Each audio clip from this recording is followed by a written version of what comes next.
Eu quero render graças nesta noite, primeiramente a Deus, por o qual tem confiado o meu ministério. Depois louvar a Deus pela vida do irmão Luiz, que me fez esse convite, ao pastor Eliel, pastor da igreja, evangelista André, o qual estava dirigindo este culto de hoje.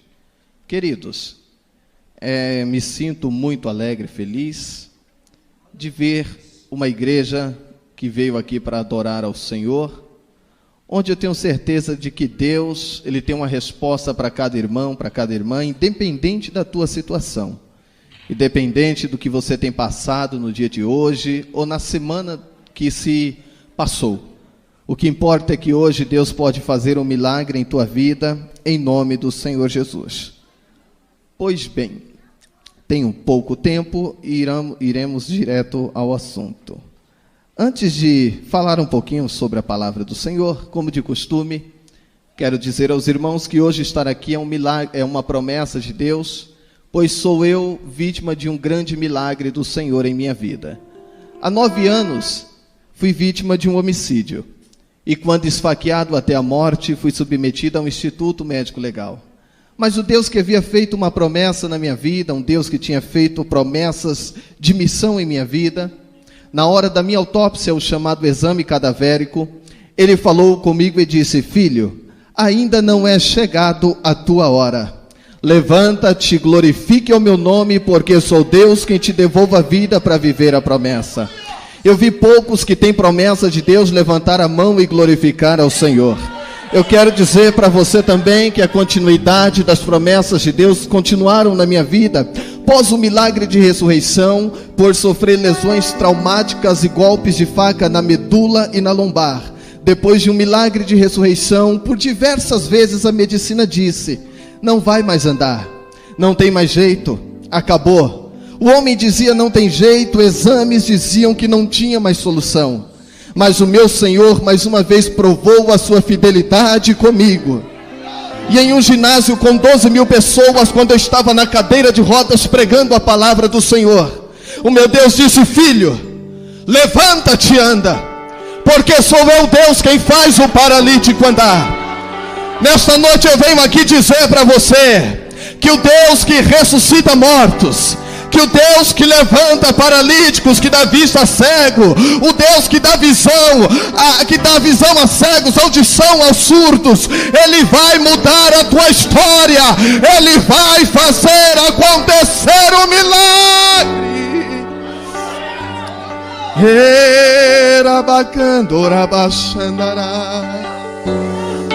Oh, aleluia. Às vezes, para nós entendermos o que o Senhor quer conosco, é preciso se ouvir uma historinha, pastor Eliel. É preciso se ouvir uma parábola, evangelista André.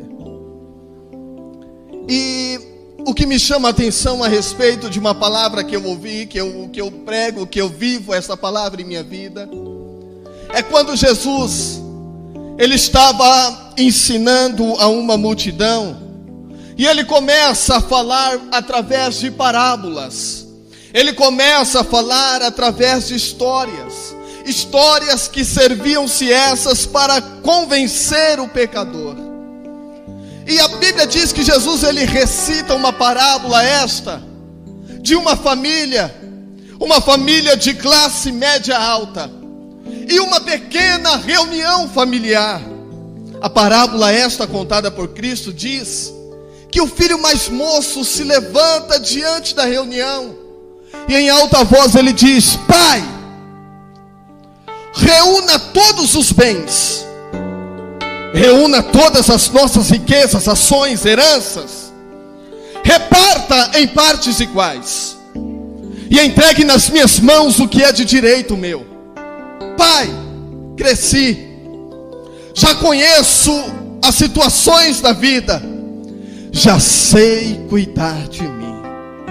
O pai olha para o seu filho mais moço e diz: filhinho, eu não posso fazer isso, não. Por quê, filhinho? Primeiro, você não conhece o poder administrativo. E ainda que eu reúna os bens, as riquezas que temos, e entregue nas suas mãos uma fortuna, você não vai saber administrar, porque você não aprendeu a visão administrativa. Mas a Bíblia diz que o filho, ele não queria ouvir a voz do pai, o seu conselheiro de longas e longas datas. Ele diz: não, papai, existe uma lei, e a lei que existe é para ser cumprida. A lei me dá direito, me dá respaldo de ter nas minhas mãos tudo o que é de direito meu. O pai não tinha uma outra escolha. A parábola, a historinha diz que o pai reúne todos os seus bens, entrega agora a parte daquilo que era pertencível ao seu filho mais moço e diz: está aqui, meu filho. Mas mais uma vez, pastor Eliel, o pai diz: meu filho, não vai. Você não conhece lá fora, você não sabe as adversidades que você pode encontrar lá do outro lado. Oh, aleluia. A história diz que o filho não ouve o pai. Ele pega algumas ações nas mãos, talvez coloque dentro de uma pasta, de uma mala. Ele deixa a sua casa sem sequer olhar para trás e distancia-se da sua casa para uma terra distante. Agora imagine comigo o pai. Ele fica se martirizando a cada segundo e talvez perguntando para si mesmo: onde foi que eu errei? Será que eu não soube educar os meus filhos?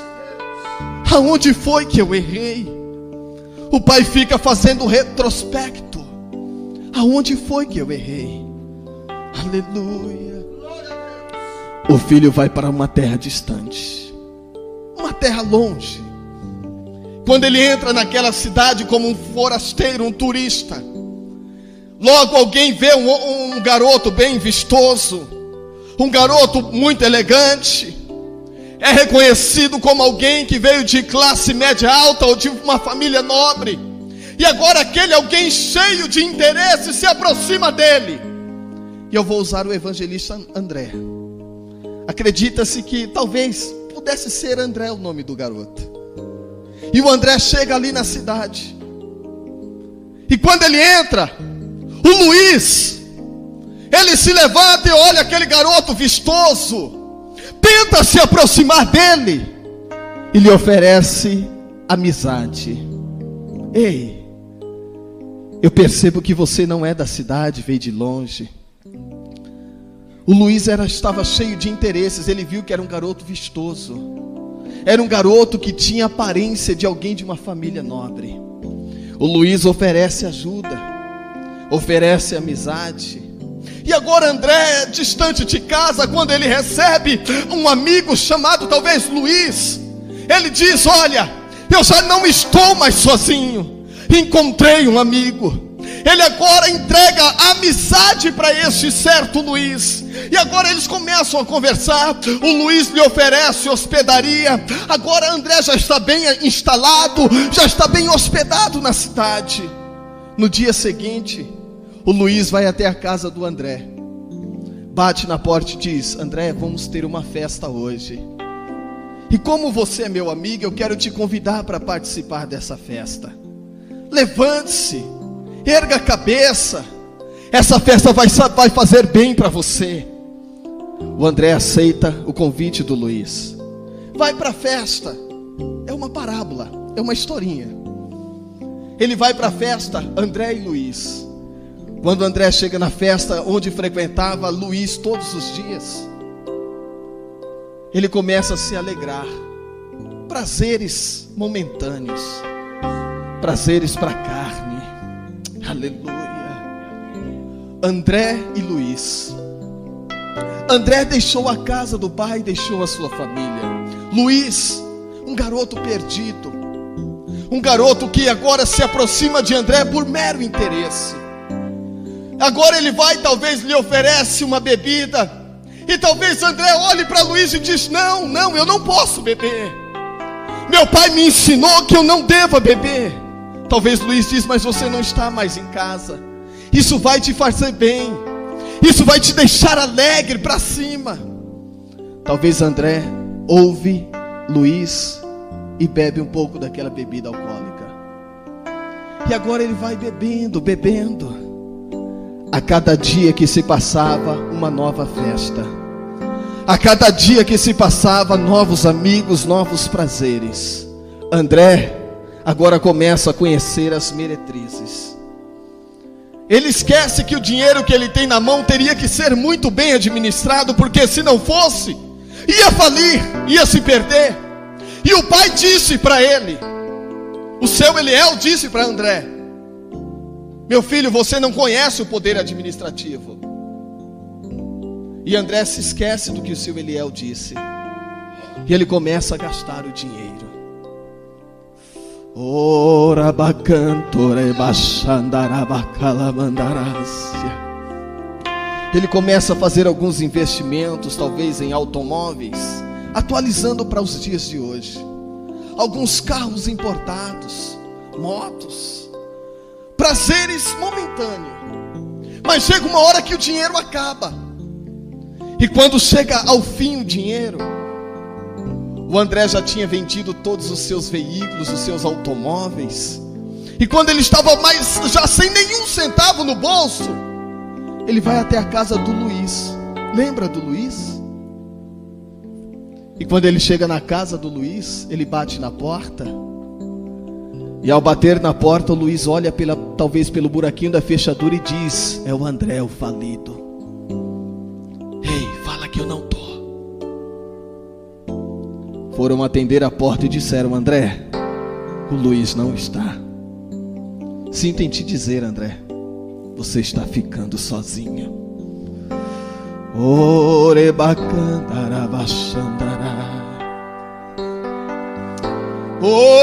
aleluia, aleluia, aleluia. Espírito Santo do Senhor,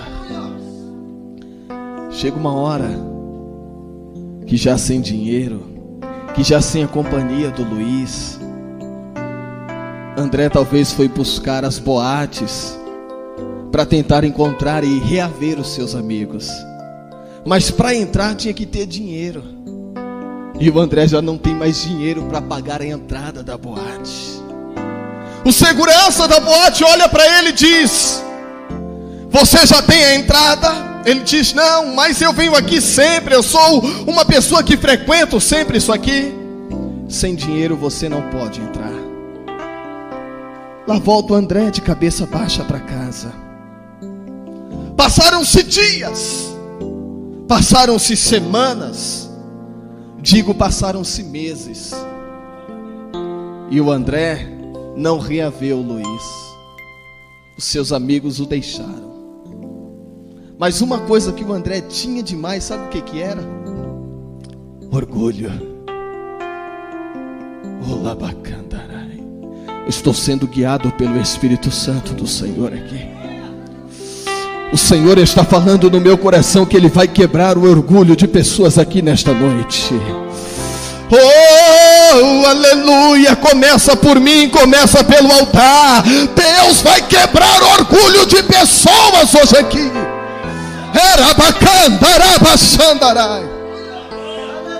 Se tinha uma coisa que o André tinha demais, era orgulho. Sozinho, falido, sem dinheiro, sem ninguém. Orgulhoso, ele diz: eu não vou voltar para a casa do meu pai. Não vou. Em uma terra distante estava o seu Eliel, pai do André. Todos os dias, ao amanhecer do dia, ele olhava pela portaria da sua fazenda e dizia: o meu filho vai voltar. Ei, eu posso não acreditar em você. Quem está do seu lado pode não acreditar em você, mas o meu Deus, Ele confia, Ele acredita em você. Ele acredita no teu potencial. Lavacanchoramandarácia. O seu Eliel acreditava no André. Todos os dias ele dizia: ele vai voltar. Ele vai voltar. Um dia o seu Eliel sai para fazer compras. Talvez ele foi comprar alguma coisa para ele, mas toda hora que ele saía, tudo que ele ia fazer, ele se lembrava do André. Talvez ele entra numa alfaiataria, e ao entrar numa alfaiataria, algo bem suave, meu amigo tecladista, deixa Deus te usar. Quando o seu Eliel entra numa alfaiataria, ele se lembra do filho André. E ao se lembrar do filho, ele esquece que ele foi comprar algo para ele e diz para o alfaiate: pegue o seu mais valioso tecido. Pegue este tecido aí esse tecido egípcio que você tem aí. Com ele faça uma túnica, uma roupa linda, uma roupa maravilhosa. Cara, para quem é esta roupa? É para o meu filho. É para o meu filho que andam dizendo por aí que se perdeu e não vai mais voltar. Mas eu acredito que o meu filho vai voltar para casa. Oh, aleluia. O seu Eliel vai até uma sapataria agora. E quando ele chega na sapataria, ele pede ao sapateiro: pegue o seu mais valioso couro que você tem aí, e desse couro faça uma sandália nova, e a mais linda, mais bela sandália. Talvez o alfaiate pergunte a sua numeração. Seu Eliel diz: não é para mim, é para o meu filho que tem 2 números a menos que o meu. Então faça essa sandália, porque disseram que o meu filho morreu, e se morreu, vai ressuscitar. Aleluia. Oh, aleluia.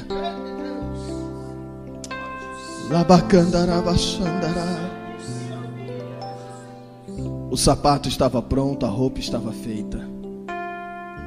A parábola diz que o seu Eliel vai até uma relojoaria e pede ao relojoeiro um anel, para que fosse fabricado de ouro puro, ouro maciço, e sobre o anel fosse posta as mais valiosas joias que ele tivesse ali. O anel foi fabricado, foi entregue nas mãos do seu Eliel. O seu Eliel volta para casa.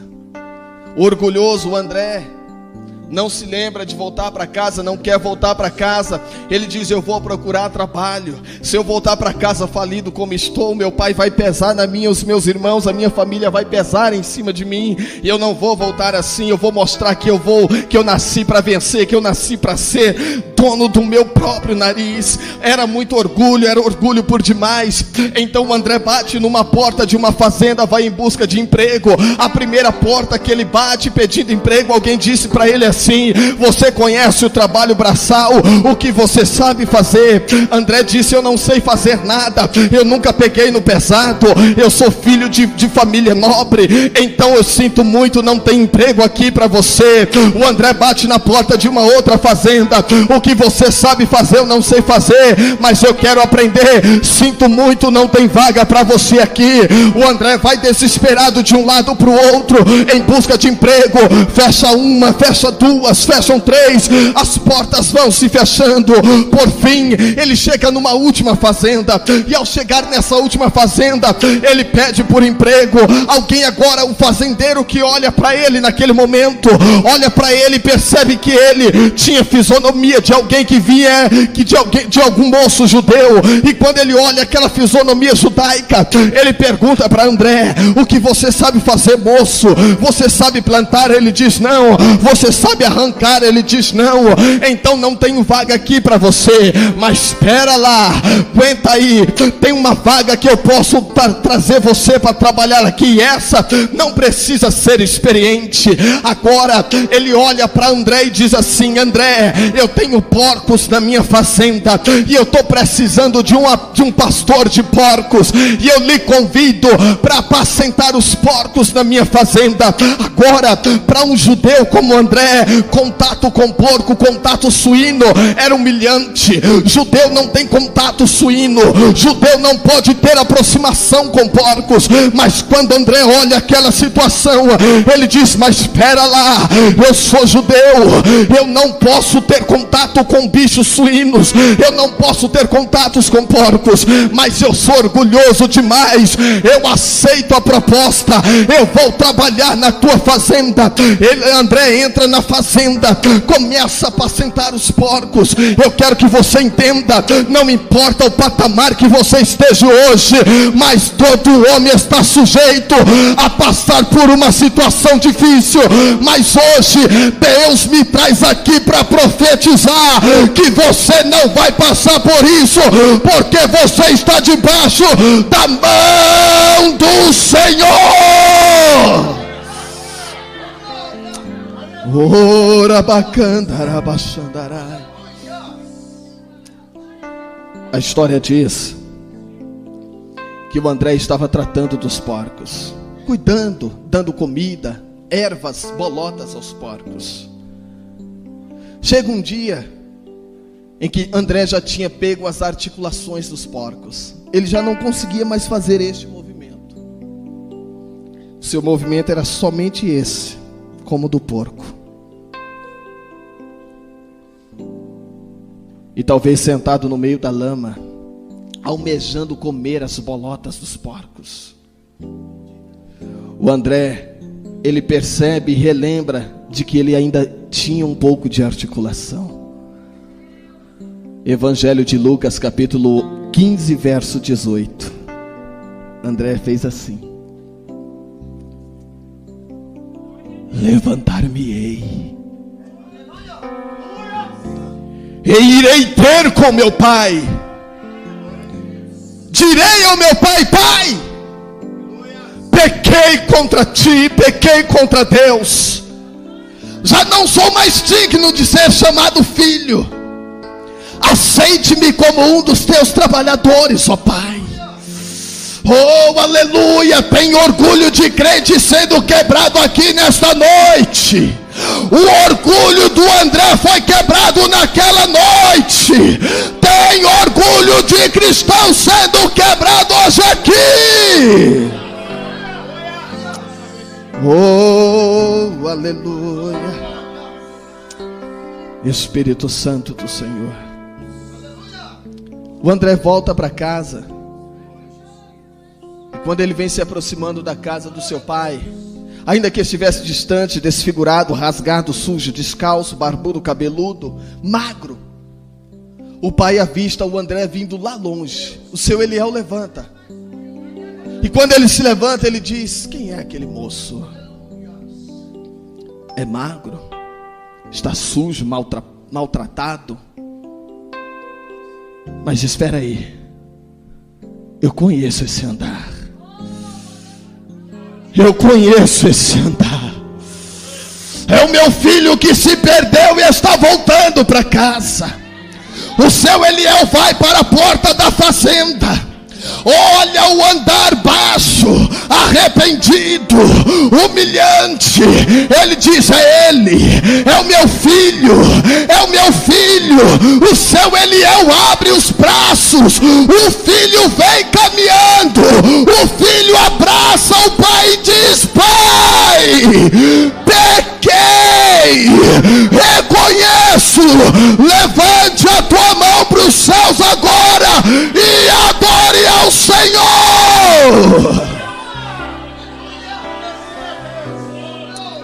Oh, aleluia.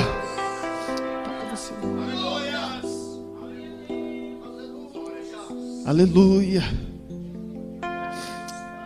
Espírito Santo do Cordeiro de Deus.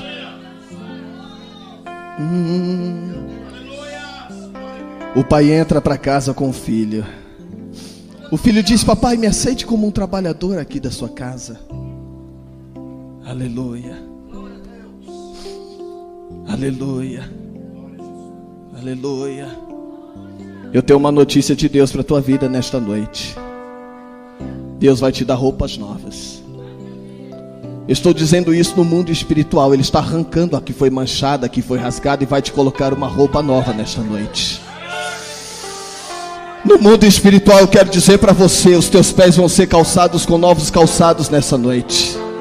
Você que andava cambaleando, sem forças para caminhar, você vai sentir que hoje você calçou sapato de fogo. Isso é sinal que Deus vai te sustentar na rocha, que é Cristo Jesus. Agora você que vestiu e calçou roupa e calçado novo, levante a tua mão para o céu. O melhor está chegando na tua vida nesta noite. Sobre cada mão que está levantada, Deus está colocando um anel, uma aliança que representa uma nova aliança com Deus. Autoridade, autoridade, autoridade.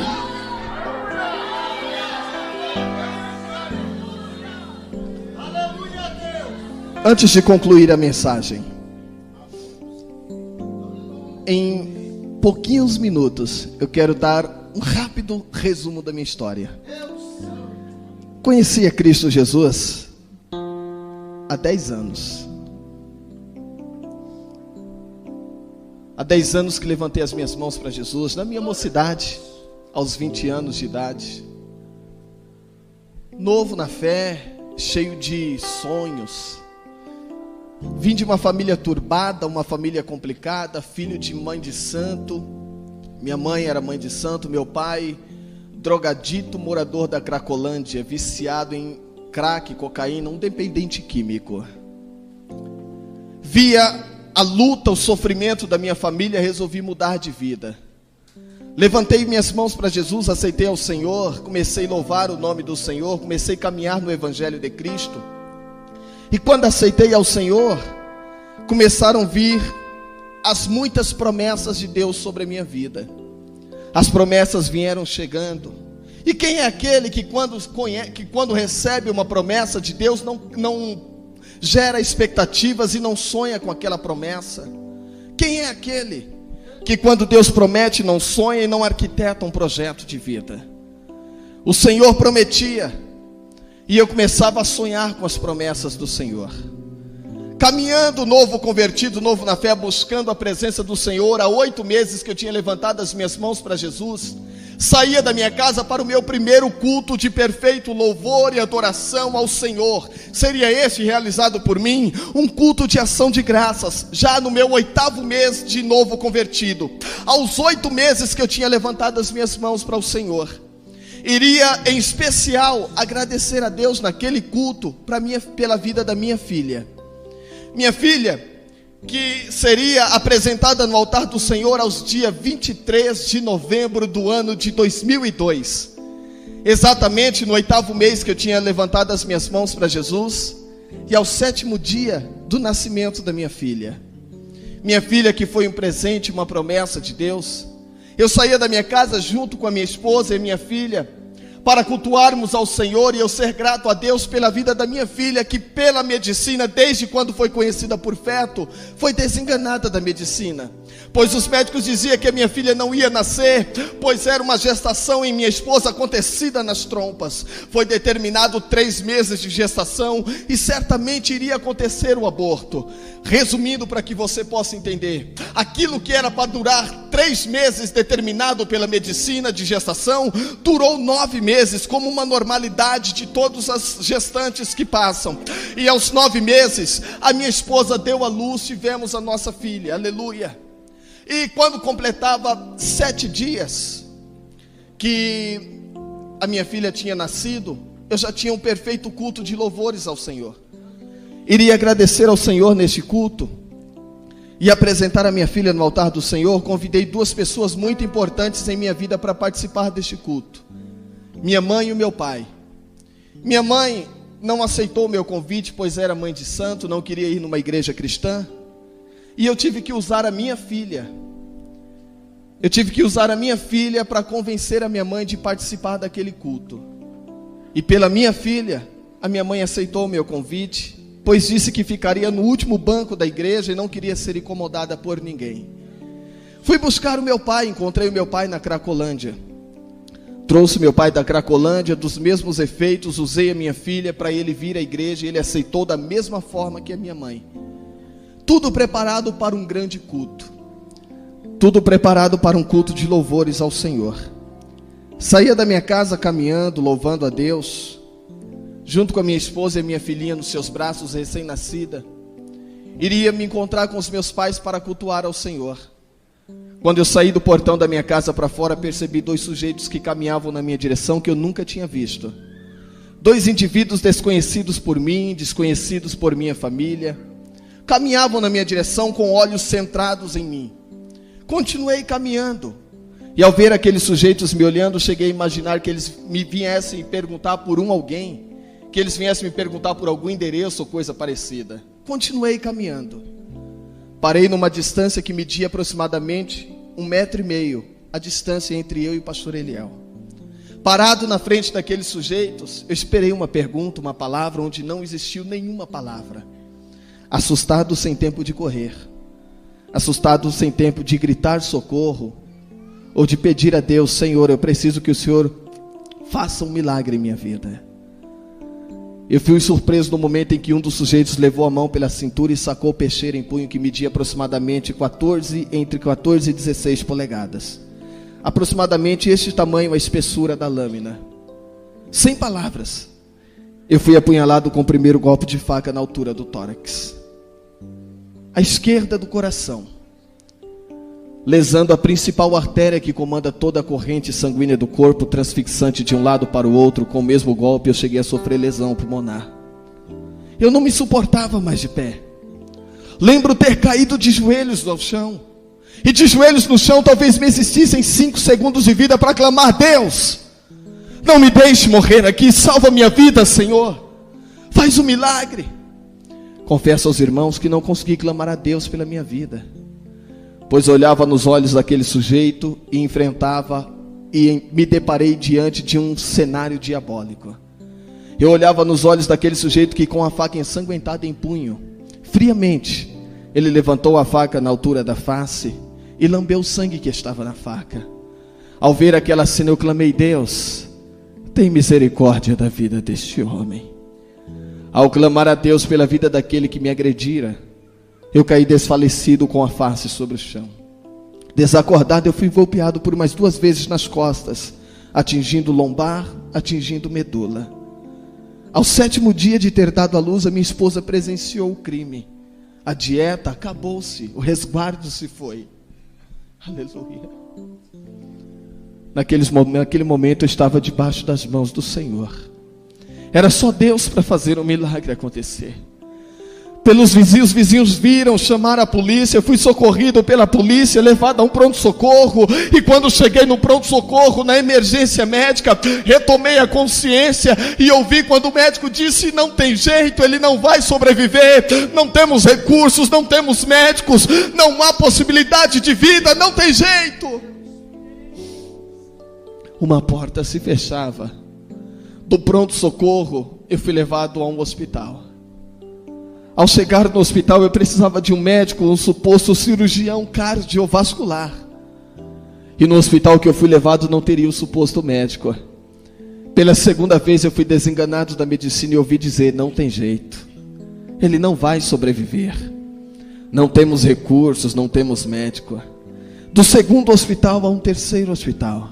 No 3º hospital, as mesmas palavras: não tem jeito, não tem médico, não há o que fazer.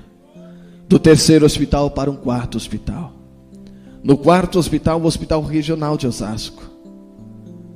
Entrei na emergência médica, e na emergência médica já foi dito: não temos médico aqui que possa fazer a cirurgia nele, não tem jeito. Era mais uma porta se fechando, mas o hospital dizia: não tem jeito. Oh, aleluia. Um médico que entrou de plantão, na troca de plantão, ele acompanhou a minha história. Sensibilizado com a minha história, ele foi procurar saber onde teria o suposto médico para me operar. Encontrou um médico. Esse médico estaria na Zona Leste, Hermelino Matarazzo, de plantão no hospital de Hermelino Matarazzo. Sensibilizado com a minha história, foi em busca de ajuda, alguém que pudesse me transferir para o hospital. Foi pedir auxílio ao hospital, entrar em contato e acionar o helicóptero Águia da Polícia Militar. O helicóptero Águia da Polícia Militar pousa no heliponto do hospital. Estava tudo preparado para uma quinta remoção, mas espera aí, numa aeronave não se podia me transferir de helicóptero, porque na aeronave não se há espaço para ressuscitar caso houvesse uma parada cardiorrespiratória. O médico então disse: é o risco que temos que correr, o trânsito não vai dar para chegar lá a tempo, marginal carregada, radial leste carregada, é difícil chegar lá por terra, então vamos pelo ar, é o risco que teremos que correr. Enquanto o helicóptero aguardava pela minha remoção, me colocaram numa maca adequada, viatura aérea, corriam comigo em meio aos corredores do hospital, a caminho da aeronave. Antes de chegar no helicóptero, algo diferente começa a me acontecer. Um frio, pastor Eliel, um frio forte, sombrio, assustador, aterrorizante, um frio desesperador. Eu senti esse frio no meu corpo, como se fosse lâminas de navalhas afiadas cortando a minha carne a cortes profundo. Era assim que eu sentia esse frio. Eu posso ir mais além sobre esse frio. Era como se fosse por injeções, injetado nas minhas veias, causando obstrução e chegando a congelar a cada corrente sanguínea do meu corpo. Era o espírito da morte. Há relatos, há testemunhos que diz que a morte é fria, que a morte é gelada. Eu sou testemunha viva em dizer: a morte é fria, é gelada, é sombria, assustadora. O espírito da morte tocava no meu corpo. Naquele momento do frio desesperador, nos corredores do hospital, eu estava passando por uma sequência de paradas cardíacas. Foram totalizadas 8 paradas cardíacas. A luta dos médicos para me dar a vida, para tentar me reanimar. Todos os recursos foram utilizados, evangelista André. Choque, adrenalina, todos os recursos. Mas depois de uma 8ª parada cardíaca, pastor Eliel, o médico dá uma notícia para minha sogra. A minha sogra que me acompanhava dentro da ambulância, que me batia, me esbofeteava na hora das paradas cardíacas e gritava dizendo: não morre meu filho, não morre, resista, acorda, ser forte, não morre meu filho. Ela me chamava de filho, e o médico, acreditando que a minha sogra fosse a minha mãe pelo fato de me chamar de filho, ele se aproxima e diz: mãe, se acalma mãe, se controla. Aleluia. Oh, aleluia. Se acalma mãe, até aqui fizemos o possível. O seu filho foi forte, ele lutou bravamente pela vida de uma forma que eu nunca vi. Mas infelizmente mãe, ele não resistiu. É muito difícil para mim dizer isso como médico, mas eu tenho que dizer: perdemos ele. Providencie os documentos que o seu filho acaba de entrar em estado de óbito, não tem mais jeito. Oh, aleluia. Aleluia. Eu fui levado ao necrotério do hospital. Do necrotério, eu fui transferido para o Instituto Médico Legal. No IML eu fui congelado na câmara fria. A minha sogra foi espalhar a notícia: o Aguinaldo morreu. Acabou.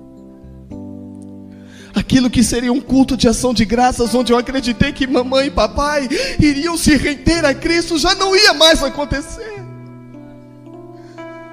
Às vezes Deus, Ele gera, Ele cria situações, e diante das situações vem as lágrimas, vem o desespero. Perguntamos: por que, Senhor? E talvez não obtivemos respostas, não conseguimos entender o porquê. Aleluia. Mas o salmista diz que o choro ele pode durar uma noite inteira, mas ao amanhecer virá a tua alegria. Não importa a situação que você esteja passando hoje, não importa. O que importa é que hoje Deus está aqui para te dar a resposta e dizer para você que Ele está contigo. Oh, aleluia. Com a morte sonhos frustrados, projetos mortos. Acabou. Minha mãe foi pedir ajuda porque a morte é a única visita que vem sem dar notícia, sem dar recado. Ela chega e acabou. E sempre vem numa hora difícil financeiramente falando. Minha mãe foi pedir ajuda ao meu ex-patrão. Meu ex-patrão arcou com todas as despesas funerárias precisas. Comprou o caixão, pagou tudo o que fosse preciso para a funerária. Família de luto.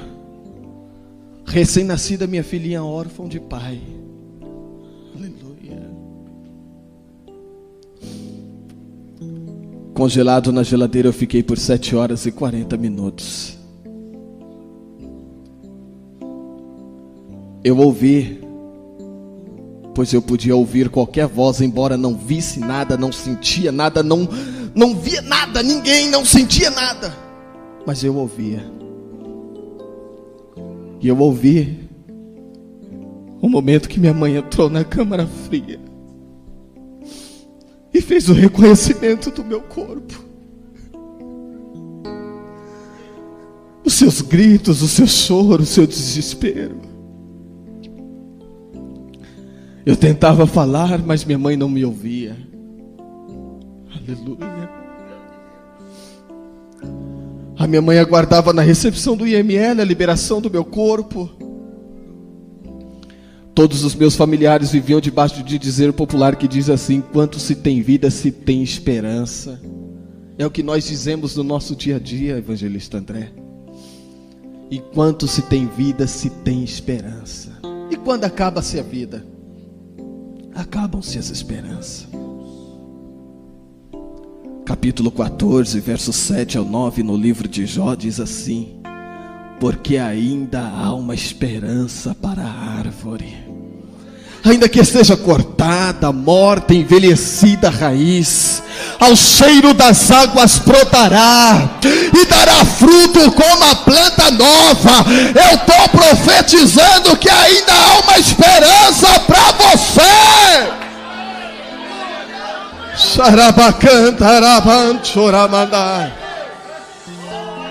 Oh, aleluia, aleluia, aleluia, aleluia. Labacauere mandará, manchere managas, iere manauere gastuite managaseriana, alamanagasore managasandará. Oh, aleluia, oh, aleluia.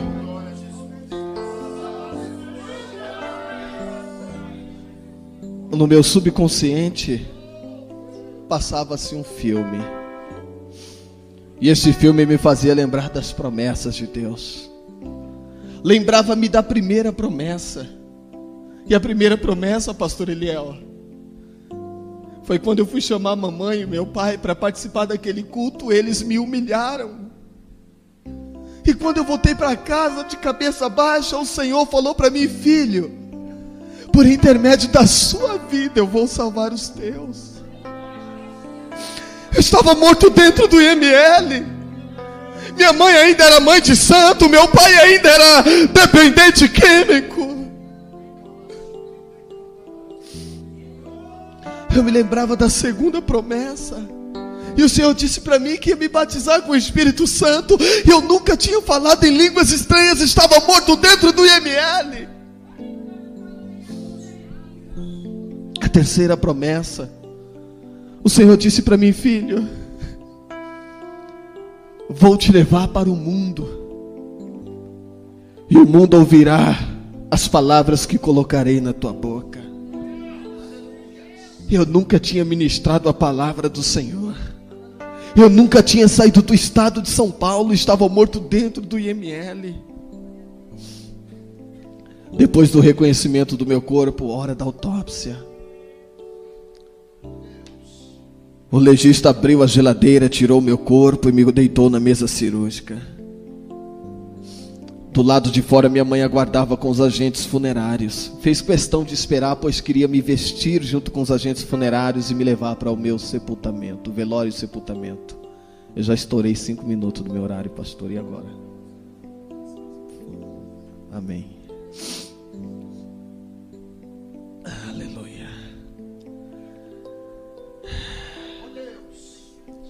Quando os legistas preparavam as suas ferramentas cirúrgicas para iniciar a necrópsia, eles viriam com uma maquita que eu não sei se é maquita, o nome é uma serra, que é utilizada para serrar a partir do tórax, iniciando a necrópsia. Ao ouvir o zunir daquela serra, que a minha audição estava em perfeito estado, eu orei e disse: Senhor, eu entrego-me em tuas mãos, ó Pai. Eu não sei se vivo estou ou se estou morto, não sei. Mas de uma coisa eu sei, ó Deus, que o Senhor é fiel, que o Senhor é verdadeiro, que o Senhor é poderoso para mudar o meu cativeiro. Faça segundo a tua vontade, ó Deus, e não a minha. Enquanto a maquita vinha na direção do meu peito, eu vi o céu se abrindo. Em fração de segundos, enquanto eu via os portões celestiais abertos, eu imaginava comigo: agora eu vou caminhar nas ruas de ouro. Eu quero subir e ver e tocar aos muros de jaspe, de cristais. Eu quero ver e contemplar o coral angelical louvando hosanas a Deus. A minha alma ansiava estar nos céus. A minha alma clamava ao Senhor poderoso. A minha alma pedia aos céus. Eu não tive o privilégio de subir aos céus, não. Eu não pude andar nas ruas de ouro. E nem sei dizer para você se são realmente de ouro as ruas, se são de jaspe, de cristais os muros. Eu não sei. Sabe por que eu digo não sei? Eu não tive o privilégio de estar lá. Eu não sei se tudo isso é apenas simbolicamente escrito devido à visão que teve o apóstolo João. Eu não sei, mas eu acredito nas maravilhas em que há nos céus. Antes que aquela maquita tocasse no meu peito, o céu se abriu, uma voz bradou e disse: filho, ainda não é chegada a tua hora. Levanta-te, glorifica o meu nome, porque só Deus quem te devolve a vida para viver a promessa.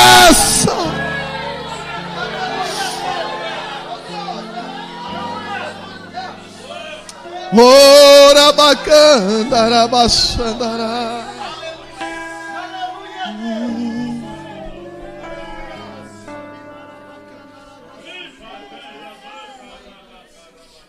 Pode tocar. Aleluia. Aleluia. Oh, aleluia. Escuta só. Enquanto os meninos tocam, eu quero dizer para você assim: quando eu abri os meus olhos e eu vi a maquita se aproximando do meu peito, eu consegui me sentar na mesa cirúrgica, ainda com o corpo travado, imobilizado, sem movimentos, duro, congelado. Eu consegui me sentar. E quando sentado, bem suave, por enquanto só tocando, bem suave, assim mesmo, pode ser. Enquanto eu me sentei, que o legista vinha com a maquita na minha direção, aleluia, eu estendi a minha mão e interrompi que aquela maquita tocasse no meu peito, pastor Eliel. E a maquita lesou apenas um pedacinho do meu dedo anelar direito. Foi a única parte do meu corpo onde tocou a maquita e lesou um pedacinho do meu dedo anelar direito. Quando o legista viu ser decepado o pedacinho do meu dedo, ele saiu lá fora e foi buscar alguém. Ele queria ver e ter a certeza se aquilo que ele via com seus olhos era real, era verídico. A primeira pessoa que ele encontrou do lado de fora foi a minha mãe, que há poucos minutos tinha reconhecido meu corpo. Agora ele entra com a minha mãe dentro da câmara fria, macumbeira, mãe de santo do candomblé, 50 anos de candomblé, 50 anos de idade. Há 25 anos era titulada mãe de santo. Ela vem entrando agora com o legista dentro da câmara fria. E quando eles vêm se aproximando de mim, minha mãe me viu sentado na câmara fria. Ela veio se aproximando. E quando ela chegou próximo, ela grudou no braço do legista, chacoalhou e disse: doutor, eu preciso ser medicada. Eu estou tendo visões, o meu filho está sentado olhando para mim, é alucinação. O médico olhou para minha mãe e disse para ela: senhora, se a senhora precisa de medicamentos, eu também preciso. Eu não sei o que é, mas é. Eu não sei o que foi, mas foi. Eu não sei como aconteceu. Era bacana, era baixandará. Era bacana, era bandeira, bandara, baixandará. Aleluia, aleluia. Com a voz trêmula, corpo frio, gelado, congelado, eu pregava para minha mãe. A macumbeira levantou a mão e aceitou a Jesus.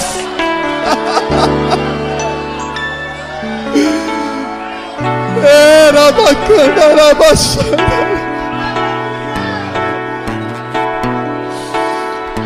Iribicara bacana.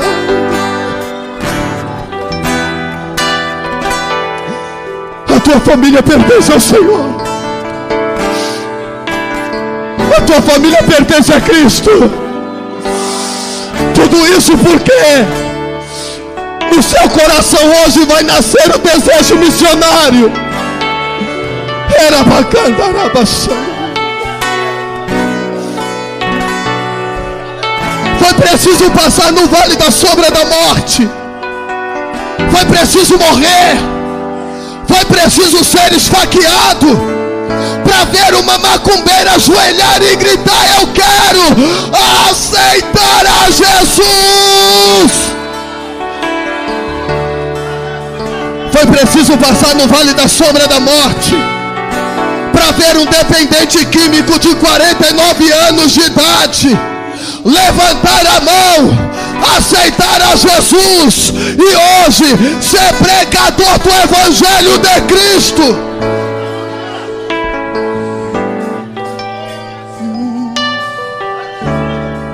O Senhor é poderoso, Ele vai mudar a tua história.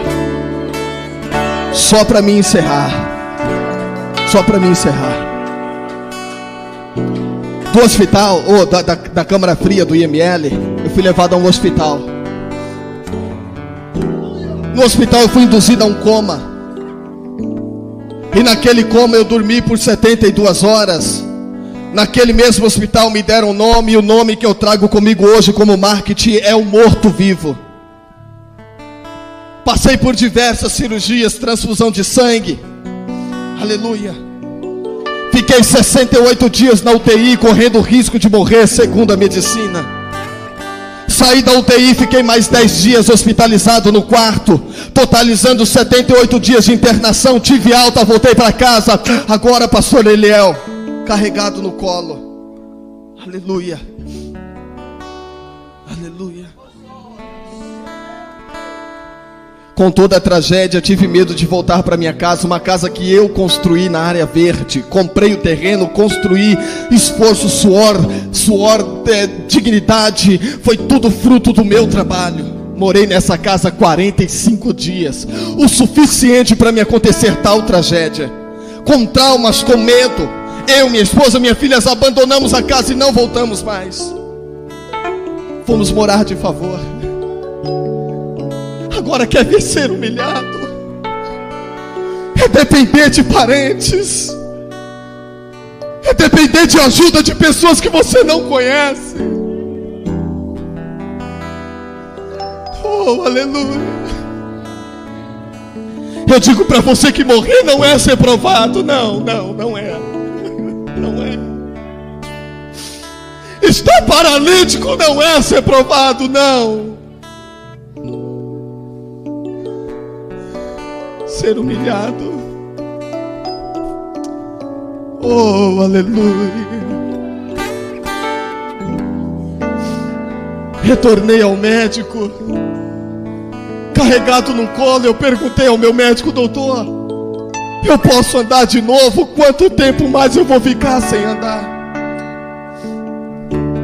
O médico, junto com o psicólogo, disse para mim assim,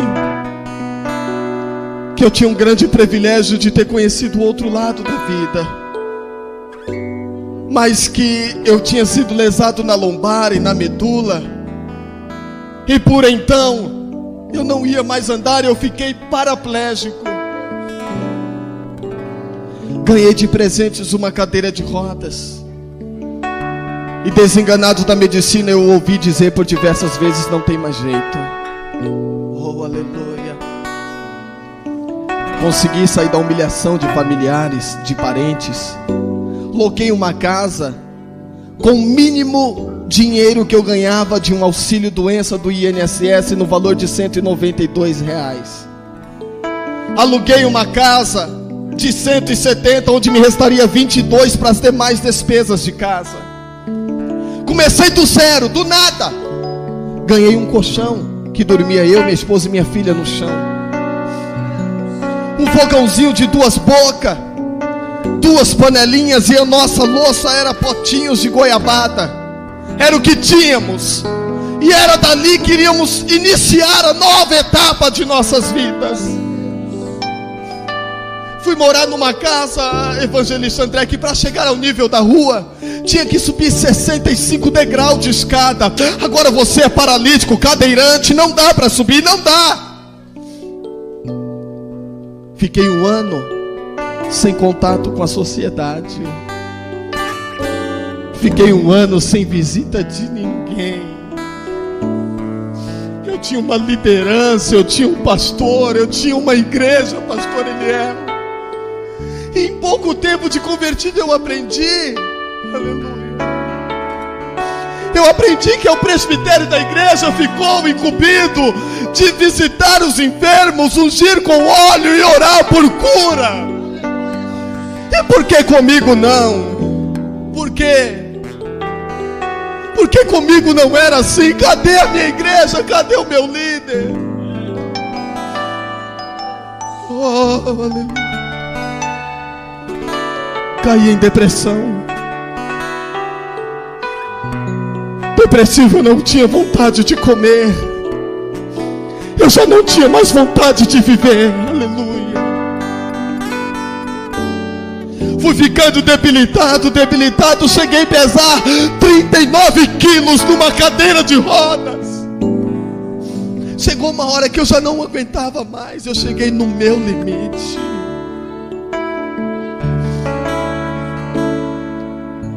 Um pastor foi me procurar. Alguém que nunca tinha me visto foi me procurar, pois ouviu falar a meu respeito. E quando esse pastor me encontrou, ele entrou na minha casa e me viu naquela situação de miséria, há meses comendo chuchu com farinha de milho. Aleluia. Eu não estou contando derrota, eu estou contando a forma que Deus mudou a minha história. Eu já vou terminar. Aleluia. Quando o pastor chegou na minha casa, Evangelista André, ele me viu sentado no colchão. Eu já não tinha nem mais feição. Eu não tinha forças. Uma sonda colocada pelas narinas para se alimentar, porque eu não conseguia comer. E o médico teve que, eu fui levado, passei mal, fui levado ao hospital, me introduziram uma sonda, eu tinha que me sustentar à base de sustagem. Se eu não tinha arroz e feijão, que dirá sustagem para comer? Aleluia. Cordeiro Santo de Israel. Quando o pastor me viu naquela situação, ele entrou. Fica em pé, pastor André. Ele se aproximou de mim e fez assim. Não foi só assim, ele fez assim. Não desista dos teus sonhos.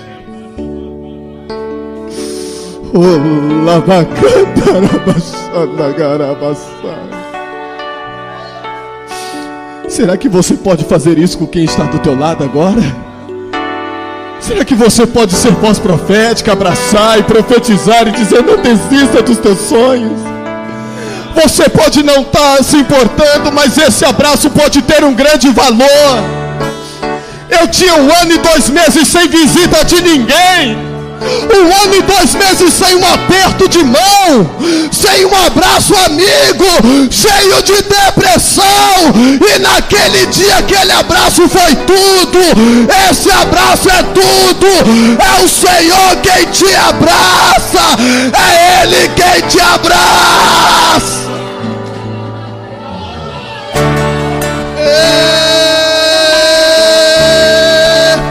Poderoso Deus, Ele é poderoso, o Senhor é poderoso. Oh, Rabacandarabachandarai. Se a sua alma anseia por Cristo, Ele vai visitar-te.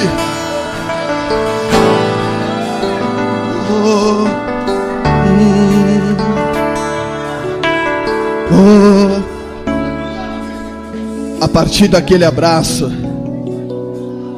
encerro aqui dizendo, a partir daquele abraço, o pastor me fez um convite. E por ter ouvido falar da minha história pelo legista que era seu amigo, ele me convidou para ministrar e testemunhar o milagre que Deus havia feito em minha vida. Marcamos uma data, marcamos um culto.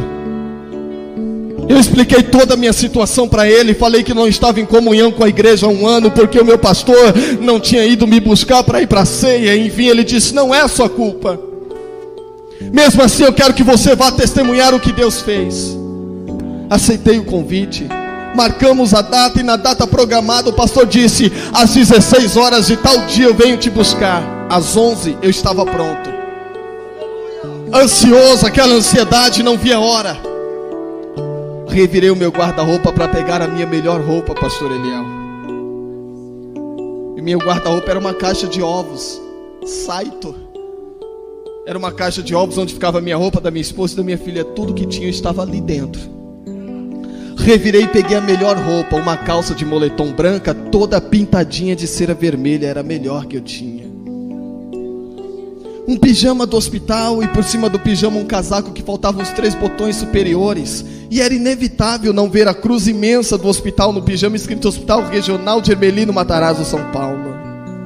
Era o melhor que eu tinha. O meu calçado, um chinelo Ipanema azul, amarrado com correias, com tirinhas de pano nas correias, envolvendo o tornozelo para não cair do pé, porque o pé não tinha movimentos e não conseguia segurar nem o chinelo. O pastor foi me buscar às 16 horas como programado. E quando chegou me viu e disse: você ainda não está pronto, Aguinaldo? Eu falei: pastor, eu só tenho essa roupa. Mas por que você não me falou? A Bíblia diz que nós devemos contar as nossas necessidades aos santos. Tudo bem, vamos assim mesmo. Me pegou no colo, subiu 65 degraus de escada, me pôs no carro, desceu, pegou minha cadeira de rodas, desarmou, colocou no porta-malas do carro, e fomos ao evento. Confesso aos irmãos, imaginei que eu iria numa igreja bem pequenininha, simples, humilde. A minha estimativa de público era de aproximadamente 20 pessoas, o que eu esperava. Cheguei no local programado, um ginásio, pouco maior que o ginásio da Portuguesa. 12.500 pessoas dentro do ginásio. Aleluia. Quando eu vi aquela multidão, eu pensei que ficaria na plateia.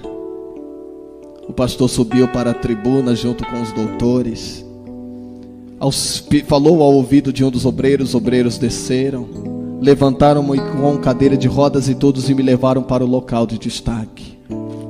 Sabe o que eu quero dizer para você? Deus não quer te ver no anonimato. Deus, Ele quer mudar a história da tua vida. E tudo isso vai começar através do dia de hoje, que vai acender no teu coração a visão missionária. Naquele momento que eu fui levado ao altar, o culto rolava, os conjuntos cantavam, orquestra, louvores, oportunidades. Por fim, para mim encerrar, foi-me dada a oportunidade como mensageiro da noite. O pastor pegou-me e trouxe com a cadeira de rodas até o lado do púlpito, deu o microfone na minha mão e percebeu a minha timidez. Quando eu peguei o microfone, eu nunca tinha ministrado, nunca. Eu comecei a tremer e bater o microfone no dente. Toda hora batia, pá, pá. O pastor viu a minha timidez e a voz que não saía, sussurrou em meu ouvido e disse: Aguinaldo, não se intimide, porque hoje foi escolhido para ser porta-voz de Deus para este povo aqui.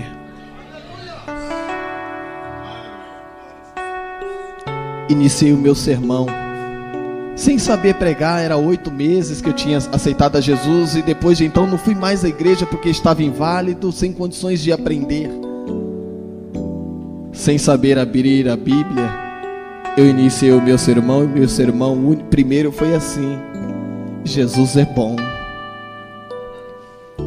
Jesus levanta o caído, Jesus capacita o necessitado, Ele dá força ao fraco, Ele liberta do cativeiro o cativo, dá vista ao cego, audição ao surdo, dá voz ao mudo, ressuscita o morto, faz andar o paralítico.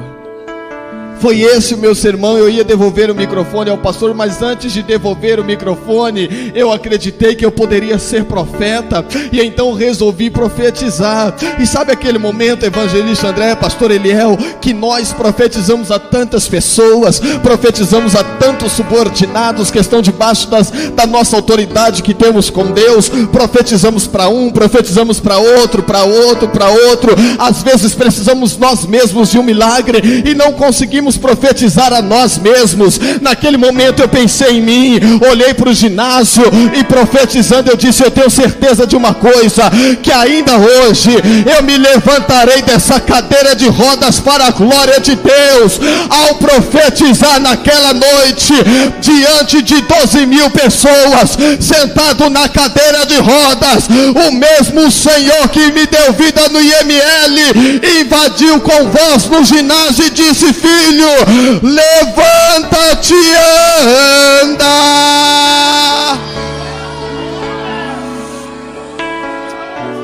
Era bacana, rabacere mandará, rabacan chore mandará, baçandará. Eu fiquei de pé, e quando eu fiquei de pé, eu tentei dar o primeiro passo, mas não saiu. E quando eu estava de pé, parecia tão perfeito, nunca foi tão perfeito, parecia meses de ensaio. Eu me levantei e o ginásio de uma única vez, todos, de uma única vez, nunca foi tão perfeito. Todos esperavam agora a minha reação. Eu tentei mais uma vez o primeiro passo e não saiu. Curvei minha cabeça e fiquei por 3 minutos de cabeça baixa, dizendo: Senhor, eis-me aqui. Deus usou o menor, melhor dizendo, a menor, uma criança. Eu quero que você entenda a perfeição. Um bebê de colo. Ana Carolina, idade 10 meses. Saía do colo o bebezinho, pisava seus pezinhos tão pequenos na quadra do ginásio e simplesmente aprendeu a andar. Ela veio andando tão perfeita. A mãe tentou segurar, mas viu tanta perfeição e deixou a criança. Ela caminhou até a frente do altar. Ela parou na frente do altar, levantou a sua cabecinha para o alto para me olhar dentro dos olhos, e com apenas um gesto ela me disse tudo o que eu precisava ouvir. Com apenas um gesto ela me disse tudo que eu não estava ouvindo ainda. Ela levantou a sua mãozinha na minha direção e disse assim: vem.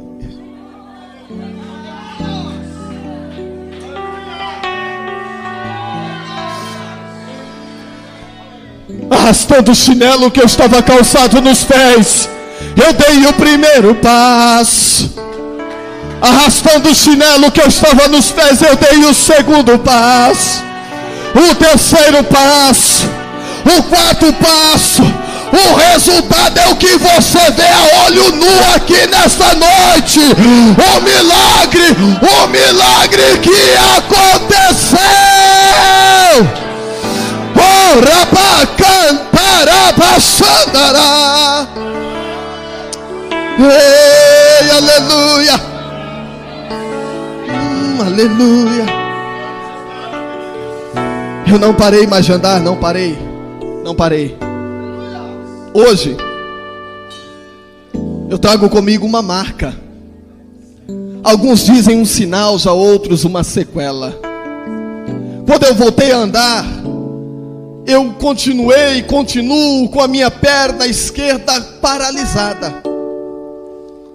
Minha perna esquerda completamente sem vida, insensível, morta.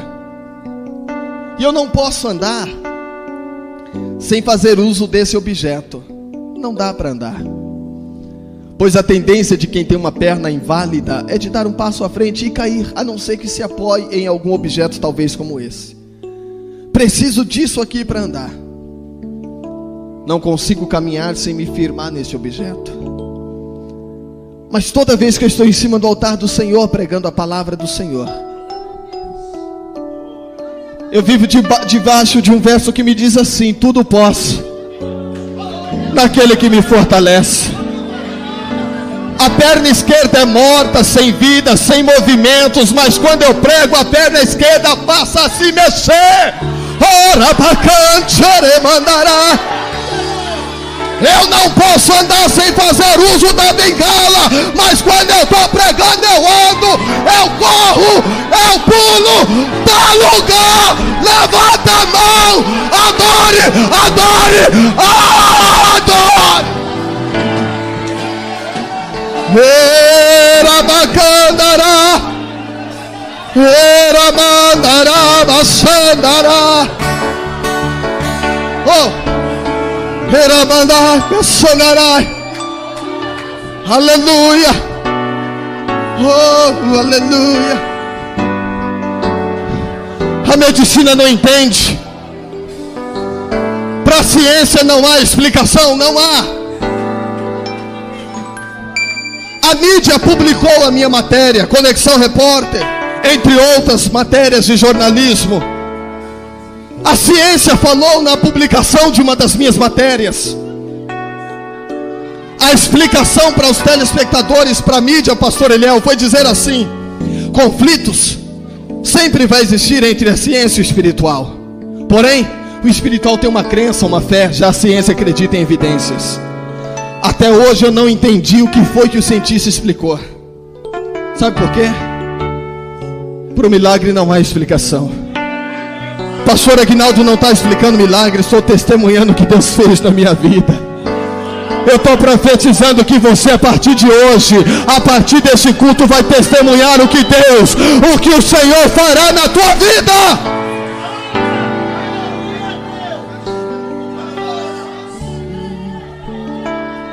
Um dia o Senhor disse assim: vai viajar o mundo. O mundo, ainda não. Mas me sinto tão honrado, tão privilegiado, tão... Aleluia. Sabe por quê? Eu já fui a diversos países pregar a palavra do Senhor, porque o Senhor me levou. França, Espanha, Itália, Portugal, Alemanha, Suíça, Munique, Inglaterra, Chile, Uruguai, Argentina, Paraguai, Bolívia. Cruzei todos os estados brasileiros. E hoje, aqui na Assembleia de Deus, no João 23, profetizando na minha e na tua vida, que o Senhor abre os horizontes, faz nascer no seu coração o desejo pela missão. Aleluia. Deixa eu prestar só para mim.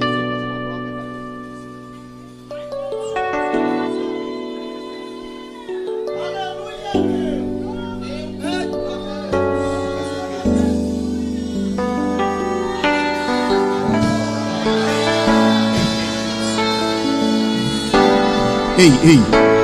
Aleluia. Só para me encerrar. Sempre por onde eu passo, eu faço uma prova do tamanho e poder de Deus em minha vida. Muitas pessoas se assustam. Muitas pessoas gritam. E não posso ir embora sem deixar de fazer isso aqui. Luiz já sabe como que é.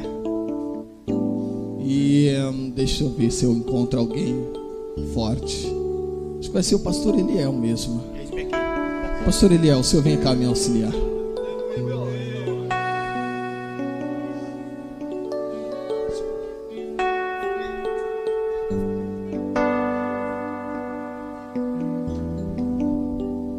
Eu chamei o pastor Eliel, que ele é um dos menores aqui da igreja, né? A minha visão é tão excelente que eu olho para ele e já sei o peso, 68 quilos. Quando era solteiro.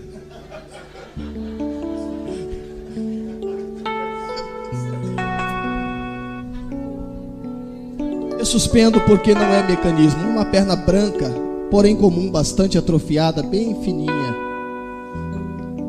Pois a tendência de uma perna sem movimentos musculares ou nervosos é de atrofia. Se eu pedisse ao pastor Eliel que chutasse a minha perna, poderia me haver uma fratura óssea. Agora, uma fratura óssea no membro sem vida, para mim não é legal. Sim ou não, pastor? A parte mais resistente da minha perna é o meu pé. E no meu pé eu já aguentei peso. Já foram mais de 5.500 homens pesados que fizeram esta prova. Pessoas com até 160 quilos dobraram o peso e fizeram o que o pastor Eliel vai fazer aqui agora. Em cima do meu pé. O senhor tem total liberdade de pular. Sim, pastor.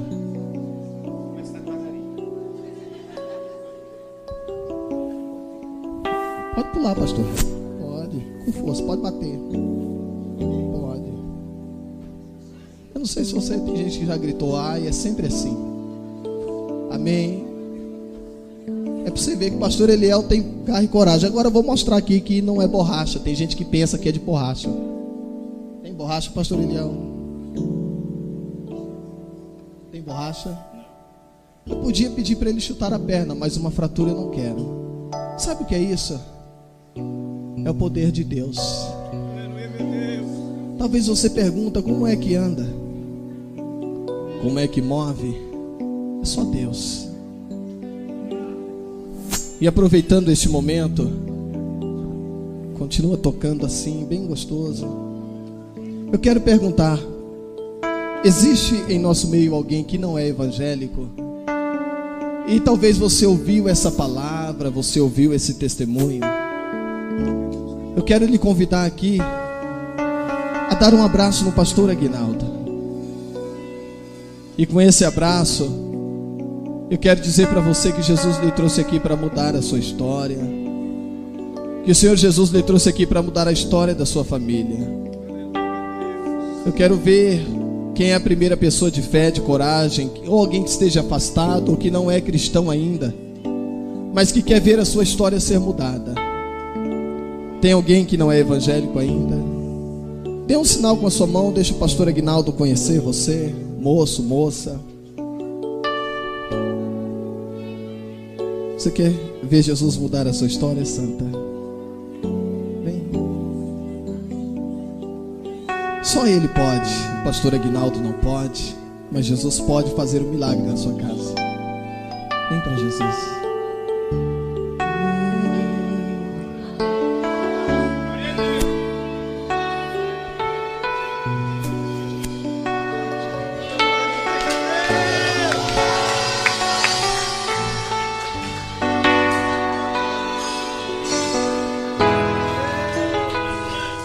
Segunda pessoa, você, moço, vem.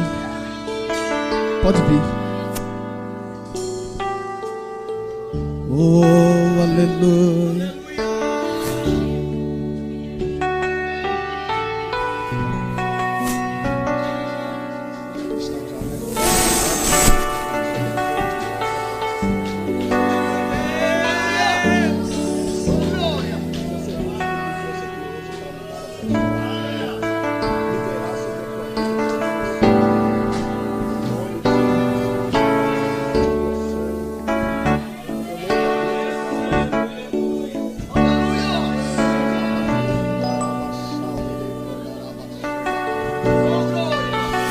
Senhor está reformando a vida dele. O Senhor está te reformando, está te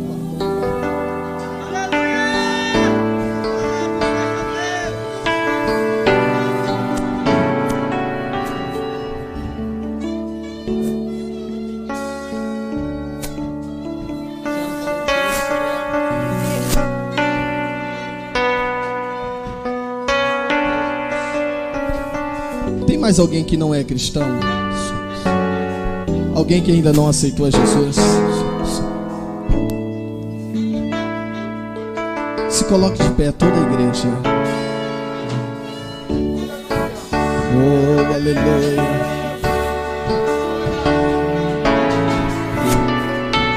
Aleluia.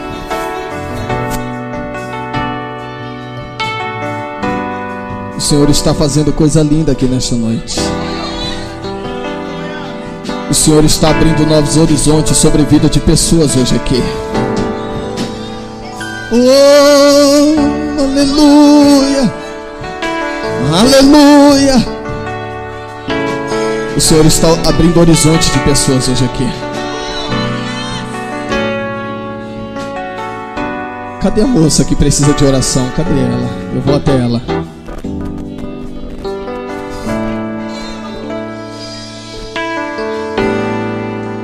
Vamos lá na frente para a gente orar, tá bom? Pode caminhar.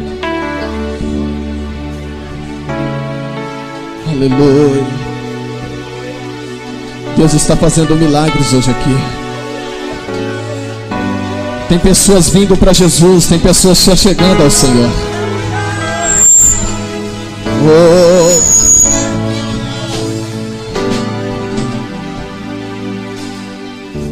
Escute só o que eu vou falar para você. Às vezes Deus, Ele gera situações, pastor, e a gente não consegue entender. Eu vou dizer isso aqui hoje, eu não disse em lugar nenhum ainda. Desde o dia 23 de dezembro que eu não vejo minha filha, minha esposa, estão desaparecidas. Só Deus sabe como está a minha estrutura nesse momento.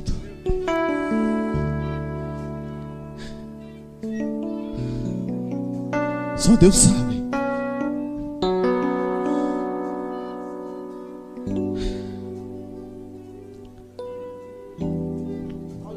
Tem sido difícil.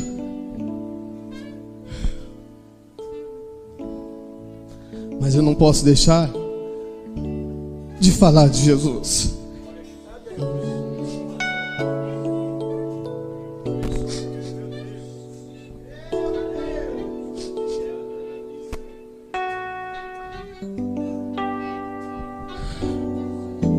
Então peço a você que quando orar, presente o pastor Aguinaldo, a família. Eu não tive um Natal, não tive um Ano Novo, não. Estou tendo pesadelos grandes, mas continuo cumprindo as minhas agendas.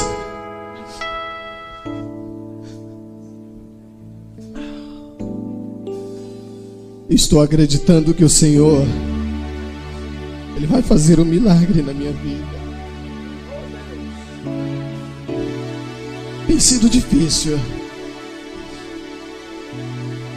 mas eu tenho certeza que com a oração dos irmãos, o Senhor vai fazer o milagre que eu preciso. Levante suas mãos para os céus e ore comigo. Senhor Deus e Pai, em nome do Teu Filho amado, Senhor, eu peço a Tua bênção sobre a vida desta mulher, ó Deus, que veio aqui à frente, que está aceitando ao Senhor. Escreva o Seu nome no livro da vida, ó Pai. Faça um milagre sobre a Tua vida, Deus. Senhor querido, na vida deste moço que está aqui à frente, Pai, eu peço ao Senhor um milagre sobre a vida dele. Manifesta a Tua graça, o Teu poder, a Tua unção, ó Deus. Escreve o Seu nome no livro da vida. Abençoa, derrama a Tua graça, o Teu poder. Papai querido, Eu ministro, ó Deus, a bênção de cura sobre a vida desta mulher, ó Pai. Eu declaro e profetizo sobre a vida dela toda a sorte de bênção e de vitória, ó Deus. Pai, sobre a tua igreja, Senhor, eu rendo graças e louvores. Aleluias. Eu acredito, ó Deus, que o Senhor está fazendo milagres sobre a vida de todos que estão aqui presentes. Papai, eu não sei onde está minha esposa, não sei onde está minha filha. Glória a Jesus. Mas eu quero pedir ao Senhor, ó Deus, proteja, guarde. Oh, aleluia. Meu Deus. Eu confio em Ti, Senhor. Aleluias. Eu confio no Teu poder, eu confio na Tua presença, na Tua graça. Obrigado, Senhor, por tudo que o Senhor tem feito em minha vida. Obrigado, Deus. Obrigado, Senhor. Obrigado, Deus. Senhor, obrigado. Aleluias.